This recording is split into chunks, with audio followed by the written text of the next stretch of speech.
The man, on the brink of death, terrified, placed a coin in his mouth. Then, with all his remaining strength, he bit down hard on the coin. It is said that those about to die, if they hold a gold piece in their mouth, will have someone come to collect their body after death. The organization also examines the bite marks left on the gold to determine the depth of the person's resentment before their death. The deeper the bite, the stronger the anger. Based on this, they decide whether to take vengeance for the person. This woman was one of the clients. She saw hundreds of people every day, and her resentment must be deep. She worked tirelessly because she had married a bad man. Not only did he legally steal all her family's wealth, but he also sold her off to others. By the end, she had become nothing more than a tool for him to make money. Only at the very end did she realize her husband had colluded with the owner of the shop from the start, leading to the destruction of her family. To get revenge on him, she exchanged all her earnings for this coin. Before her death, she hoped Tetsuo would fulfill her last wish. Meanwhile, the bad man, unaware of everything, continued drinking. Suddenly, the door to his room opened, and he was startled. Before he could react, the owner of the shop warned him that someone was after him and that he should leave immediately if he wanted to survive. But the bad man was indifferent. However, a giant steel figure behind him grabbed his collar and dragged him out. They got on a small boat, heading to leave the city. At this time, the client's request was about to be completed. Tetsuo pulled out his ancestral bow, took off his glasses, and reached into his quiver for a special arrow. With a single step, he shattered the beam of the building, strung his bow, and locked his gaze on the target in the distance. As he drew his bow, his muscles strained, his clothes stretched, and the power was ready.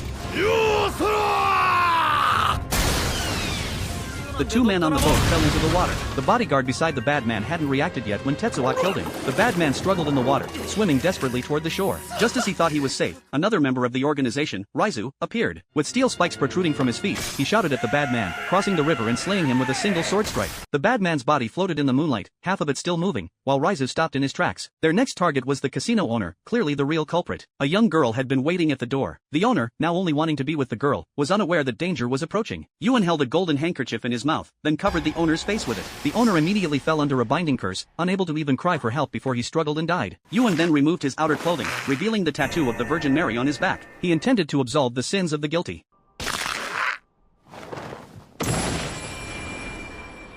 Now, all the personnel were dead, but the Lord's whereabouts were still unknown. In the secret passage, the Lord had already escaped with a handgun. When he thought he was safe, he didn't know that Raizu was waiting for him at the door. Raizu grabbed a knife and attacked, killing the Lord who had framed him. Now, Raizu was freed, but he found himself trapped in a new quagmire. His only wish was to see his wife and tell her the truth before taking his own life. But when Raizu returned, it was too late. His wife, overwhelmed by the pain of losing both her father and husband, chose to end her life. Raizu couldn't believe it. His loyalty to the country had ruined his entire family. He remembered his father-in-law, who had taught him swordsmanship, and his usually shy wife. He felt that it was he who deserved to die. At that moment, Yuan suddenly appeared and suggested that Raizu join the Everything Shop, which dealt with bad people. If Raizu died simply, it would be in vain. Yuan convinced him to become a dark avenger and protect innocent people like himself. Raizu was tempted. He decided to fight against people like the Lord, who did evil in the shadows, and he would no longer let his suffering be in vain. Afterward, Yuan went to the church to apologize. It turned out that the Avenger